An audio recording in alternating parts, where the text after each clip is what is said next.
तुम्ही विचार करत असणार मी सकाळ सकाळी बस स्टॉपवर का बसलोय. तर आज मी आणि माझा मित्र अनिकेत जाणार आहे सिंहगड कॉलेजला.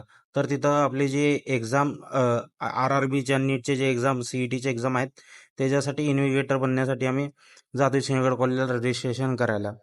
तर मी आणि अनिकेत भाऊ थोडा वेळ थांबला. पेपर चालू होते. मग इथं बसून चहा पिलो. चहा पिऊन परत मला अनिकेत भाऊ सोडला. परत माझी गाडी घेऊन मी निघालो लग्नाला. थेट चुलत्या भावाच्या लग्नाला. तिथनं लग्नाला पोहोचलो. तर बघू शकतो लग्न समारंभ झालेला आहे. 7 फेरी येऊन हार घालायचं नियोजन चालू आहे. मग परत तिथनं घरी निघालो. प्रज्जाला उचललो. प्रज्जा आणि मी जेवण करून इथं वाचलं. लय भारी थॉट लिहिलं ते इथं. परत आम्ही परत मी आलो कामावर. भाऊ एक्सप्लेन करत होता तिने कशा या गाडीची कंडिशन बेकार केली. रायडर भाऊ आपले डेंजर आहे. तिने सगळं एक्सप्लेन करत होता कशी पडली कशी नाही. मग हे रात्री हिच्या आयला हे गुगल मॅप काय रोड दाखवते हिच्या आयला कुठल्या बोगद्यातनं गळी बोळ्यातनं घालून आणतं काय माहित. फोदरीचे एखाद्या वेळेस नेऊन विहिरीतून मारून टाकते वाटायला मला हे. चल भेटूया नेक्स्ट ब्लॉग मध्ये. Bye bye.